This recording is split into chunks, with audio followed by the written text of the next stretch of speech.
नमस्कार, मैं शोएब गाजी और आप देख रहे हैं प्राइम टीवी इंडिया। आज प्राइम टीवी इंडिया के विशेष चर्चा में अनिल तिवारी, यानी जिन्हें लोग प्रभु जी के नाम से भी जानते हैं, आज उनसे बहुत सारी बातें हम करेंगे। कोरोना वायरस आज पूरे देश के पटल पर अपना हाहाकार मचा चुका है। हर तरफ अफरा तफरी का माहौल है, लोग घरों में कैद हैं। ऐसे में एक अध्यात्म और शास्त्र क्या कहता है, और इन सारी चीज़ों को हम जानेंगे भी और समझेंगे भी। अध्यात्म और शास्त्र, आपको बतावें गाजी साहब, विष जो है, पहले चीज़ जो वायरस जान लीजिए, इसको हिंदी में विषाणु कहते हैं, विषाणु, अंग्रेजी में वायरस कहते हैं, और इसका शाब्दिक अर्थ होता है विष। इसका शाब्दिक अर्थ जो होता है विष। अब जैसे आपने हमसे पूछा, शास्त्रों में भाव प्रकाश भट्ट है, चरक संहिता है, आयुर्वेद शास्त्र है, ठीक, तो सुश्रुत संहिता है, सबको मिला के एक आयुर्वेद शास्त्र का निर्माण किया। आयुर्वेद शास्त्र को आयुष वेद भी कहते हैं। आयुष का मतलब हुआ जीवन, वेद का मतलब हुआ ज्ञान और विज्ञान। वेद का अर्थ होता है ज्ञान और विज्ञान, जिसमें दोनों निहित हो वो वेद है। और हमारे शास्त्रों में विष के 3 प्रकार बताए गए हैं, हमने शायद पहले भी आपको बताया था। एक स्थावर विष, एक जंगम विष, एक संयोजक विष। स्थावर विष पेड़ पौधों में जो विष पाया जाता है उसको कहते हैं। जंगम विष उसको कहते हैं जो जीव जंतु वो द्वारा विष होता है, जीव जंतुओं में विष होता है, उसको कहते हैं। एक संयोजक विष होता है। संयोजक विष को शास्त्रीय भाषा में गर्भ विष के नाम से भी जाना जाता है। अब संयोजक विष जो होता है वो किसी मनुष्य के द्वारा अगर किसी विषैले जीव जंतु के रक्त से या विष से अगर विष को तैयार करके और उसका दुरुपयोग किया जाए, जैसे किसी को दे दिया जाए या उससे किसी रोग या महारोग या महामारी का स्वरूप दे दिया जाए, इसे संयोजक विष कहते हैं। अब इसमें होता क्या, संयोजक विष और मेडिकल साइंस, जुखाम जिसको कहते हैं, और संयोजक विष के लक्षण लगभग सेम होते हैं, बराबर लक्षण दोनों में होते हैं। जैसे गंध का न सूंघना, स्वाद का न पता लगना, कान से न सुनाई देना, वाणी का कम निकलना, श्वास, जुखाम, बुखार, खांसी, हाथ पांव में सूजन, ये सब लक्षण जुखाम में भी पाए जाते हैं जी। और संयोजक विष में भी यही लक्षण पाए जाते हैं, तो इनको पहचानना बड़ा मुश्किल हो जाता है। तो अब संयोजक विष में और इसमें थोड़ा अंतर क्या है।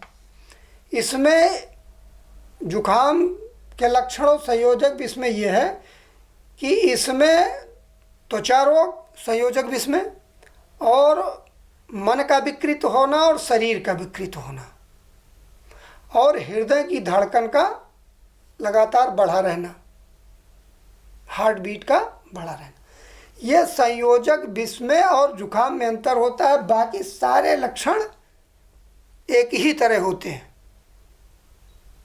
जी। अब ये जब दोनों एक ही तरह हैं तो उनको पहचानना भी मुश्किल है। अब उसमें आप लक्षणों पे आधारित, भाई इतने दिन से फैला है चाइनस लेके, लक्षणों को आप पढ़ते जाइए तो देखिए, अगर मन और शरीर और त्वचा तीनों में कहीं विकृति आई है तो इसका मतलब ये जुखाम ना होकर के हमारे शास्त्रों के अनुसार ये संयोजक विष के लक्षण है, जो किसी मनुष्य द्वारा तैयार किया गया विष है। अब हमारे शास्त्रों में विषनाशक तमाम पौधे हैं। जैसे आजकल चर्चा होती है कि क्लोरोक्विन हमारे भारत में दार्जिलिंग साइड में एक सिनकोना नाम का पौधा पाया जाता है, उसमें क्विनीन नाम का रसायन मिलता है। हर पौधे में कोई ना कोई रसायन होता है। बिल्कुल। अब क्विनीन नाम के रसायन को निकाल के क्लोरोक्विन तैयार की जाती है। जैसे बेलाडोना है, एट्रोपिन मेडिकल साइंस में या मेडिकल या डॉक्टर एट्रोपिन देते हैं, एट्रोपिन देते हैं और एट्रोपिन निकाला जाता है बेलाडोना से। बेलाडोना हमारे यहाँ एक पौधा है। जैसे कोडीन दर्द निवारक दवा है, मेडिकल में दी जाती है, और कोडीन निकाली की जाती है अफीम का जो फल होता है उससे निकाली जाती है। इसी तरह एफेड्रीन अस्थमा के लिए दी जाती है, वो सोमलता एक पौधा है उससे निकाली जाती है। भाई हमारे वनस्पतियों में रसायन पाया जाता है। रसायन गाजी साहब कहीं हवा में तो आता नहीं, निकलता तो वनस्पतियों से है। कोई भी मेडिकल साइंस हो निकालेगी तो शोध करके अनुसंधान करके वनस्पति से ही। जैसे विटामिन सी सबसे ज़्यादा कहाँ से निकाला जाता है?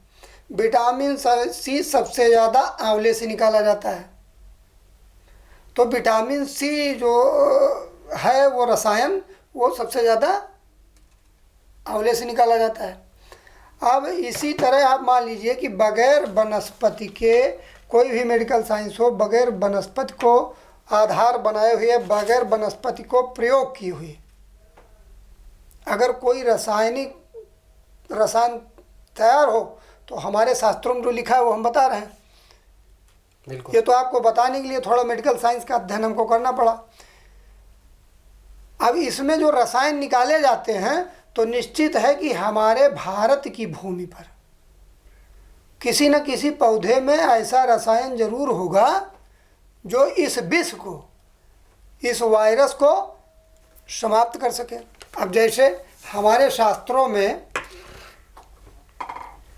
वनस्पते, हमारे शास्त्रों में लिखा है वनस्पते औषध्यानाम महाविष सूक्ष्मजीव जनित रोगम महारोगम नाशते अंकोल वृक्षम नमस्तुभ्यम पृथिव्याम प्रकृति संस्थापिते।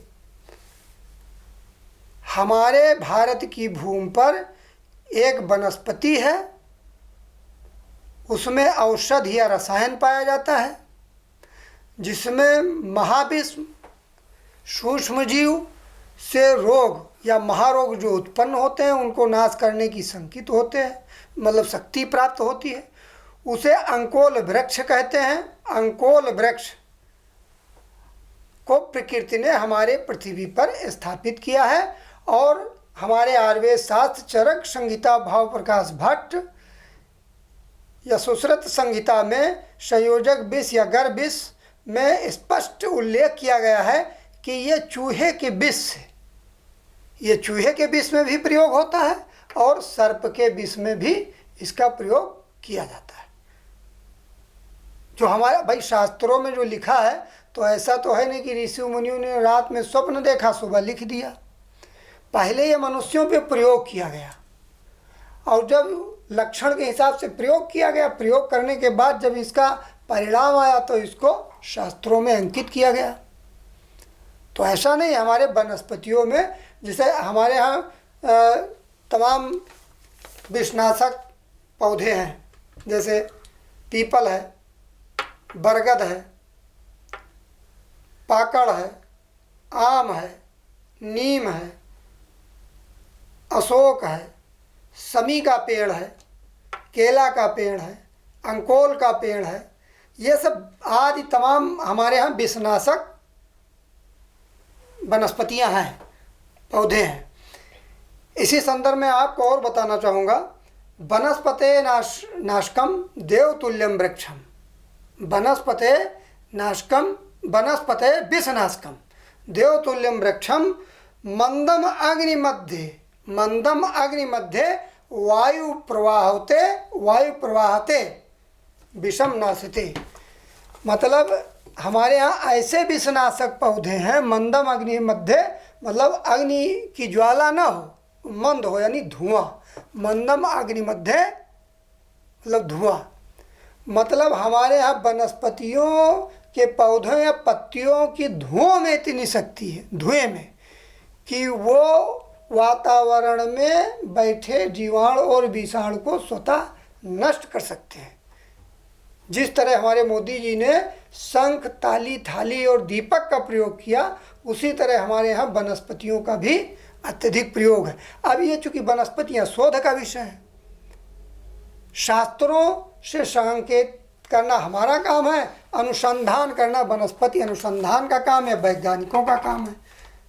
बिल्कुल।